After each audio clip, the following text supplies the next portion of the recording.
ये आदमी सिर्फ पेड़ काटते समय अपनी पत्नी से मदद मांग रहा था। उसे नहीं पता था कि अगले ही पल में उसका चेहरा खून से सन जाएगा, क्योंकि गिरता हुआ पेड़ जिंदा जिंदा उसकी पत्नी पर जा गिरा। वो जल्दी से आगे बढ़ा और अपनी पत्नी को उठाना चाहता था, लेकिन उसे नहीं पता था कि पत्नी का हाथ पेड़ के नीचे बुरी तरह दब गया था। ताकि पत्नी ज्यादा खून बहने से न मरे, डेविड ने बिना कुछ सोचे समझे जमीन पर पड़ी कुल्हाड़ी उठाई और पत्नी के दबे हुए हाथ पर वार कर दिया। अचानक हुए इस हादसे ने अन्ना को एक हाथ से वंचित कर दिया। सुंदरता की शौकीन अन्ना को तुरंत लगा कि वो अब परफेक्ट नहीं रही। अपने पत्नी को दुखी देखकर उसका पति उसे खुश करने के लिए उसके लिए एक नकली हाथ खरीद लाया, लेकिन ऐसा नकली हाथ उसकी पत्नी को बिल्कुल पसंद नहीं आया। नकली हाथ पत्नी को बिल्कुल पसंद नहीं आया। अपनी पत्नी को दिन रात आंसुओं में डूबा देखकर डेविड का मन बहुत बेचैन था। आखिरकार पेड़ काटते समय उसने ही अपनी पत्नी को बुलाया था। अगर वो न होता तो उसकी पत्नी अपना हाथ कभी न खोती। अपनी गलती को सुधारने के लिए डेविड ने रात दिन मेहनत की और अपनी पत्नी के लिए एक मैकेनिकल हाथ डिजाइन किया। पत्नी ने कंप्यूटर में हाथ का मॉडल देखा तो उसकी रुचि जाग उठी, लेकिन डेविड को यह नहीं पता था कि उसकी लालची पत्नी उसे एक शुद्ध सोने का हाथ बनाने के लिए कहेगी। ये सुनकर डेविड एकदम स्तब्ध रह गया, क्योंकि उनकी मौजूदा आर्थिक स्थिति में वो इसे बिल्कुल भी वहन नहीं कर सकता था। लेकिन पत्नी की दयनीय हालत देखकर उसने आखिरकार हामी भर दी। फिर उसने घर का ट्रैक्टर बेच दिया, दोस्तों से उधार लिया और किसी तरह 3 सोने की छड़ें जुटाई। वो खुद अपने हाथों से अपनी प्यारी पत्नी के लिए एक शुद्ध सोने का हाथ बनाना चाहता था। अब सबके फोन की बैटरी कितनी है कमेंट में बताएं। एक ही बैटरी प्रतिशत वाले दोस्त बन सकते हैं। उसने पहले सोने की छड़ों को भट्टी में डाला, फिर तेज आग से उन्हें पिघलाकर सोने का पानी बनाया और अपनी प्यारी औरत के लिए एक शुद्ध सोने का हाथ तैयार किया। पत्नी ने अपना वो हाथ जो हादसे में खो गया था अब सोने का देखा तो उसके मन में बहुत खुशी हुई।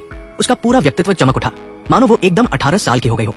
लेकिन ये खुशी ज्यादा दिन नहीं टिकी, क्योंकि सोने का हाथ लंबे समय तक पहनने से उसके शरीर में असामान्य बदलाव आए। उसे फेफड़ों की बीमारी हो गई। वो हर दिन लगातार खांसती थी। डॉक्टर ने उसे चेतावनी दी कि उसे जल्दी से सोने का हाथ उतार देना चाहिए, वरना उसकी जान को खतरा हो सकता है। लेकिन अन्ना ने बिल्कुल नहीं सुना। वो किसी को भी अपने हाथ को हटाने की इजाजत नहीं देती थी। यहाँ तक कि जब वो कुछ ही दिनों बाद बिस्तर पर पड़ गई, तब भी उसने अपने पति से कहा कि उसकी मृत्यु के बाद सोने के हाथ को उसके साथ दफन कर देना। लेकिन कुछ दिनों बाद अन्ना को अचानक आखिरी बार होश आया। उसने अपनी आंखें जोर से खोली, जैसे पति को अपनी पहले कही बात याद दिला रही हो, और फिर हमेशा के लिए चली गई। जब अंतिम संस्कार का दिन आया, पति ने वादे के मुताबिक सोने के हाथ को पत्नी के साथ दफन कर दिया। लेकिन पत्नी के अंतिम संस्कार के बाद डेविड का जीवन एकदम तहस-नहस हो गया। मेज पर सोने का हाथ बनाने के लिए गए कर्ज के बिल पड़े थे। कर्ज को जल्द से जल्द चुकाने के लिए डेविड ने एक साहसिक फैसला लिया। रात के अंधेरे में वो उस कब्रिस्तान में पहुंचा जहां उसकी पत्नी दफन थी, और पत्नी के सोने के हाथ को खोदकर निकालने की तैयारी करने लगा ताकि उसे बेच सके।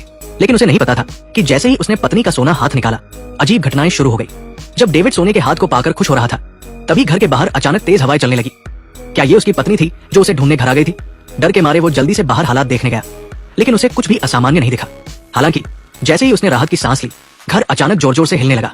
इसके बाद पत्नी की तस्वीर अचानक जमीन पर गिर पड़ी। ये देखकर डेविड की रीढ़ में ठंडक दौड़ गई।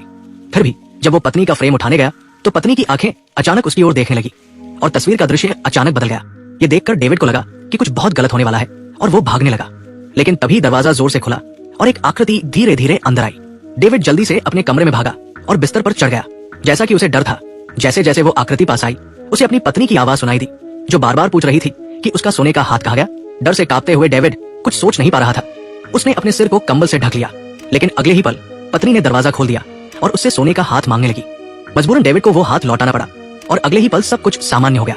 जब उसे लगा कि संकट टल गया है, तभी पत्नी का आकृति फिर से प्रकट हुई और एक कुल्हाड़ी के वार से उसे हमेशा के लिए खत्म कर दिया। लेकिन अगली सुबह पत्नी कहीं नहीं गई, बल्कि उसके साथ बिस्तर पर लेट गई और दोनों एक दूसरी शांत दुनिया में चले गए। शायद यही प्यार है। इसके साथ ही फिल्म खत्म होती है। ये फिल्म हमें बताती है कि कभी भी किसी महिला की चीजें नहीं छीननी चाहिए, वरना परिणाम बहुत बुरे हो सकते हैं।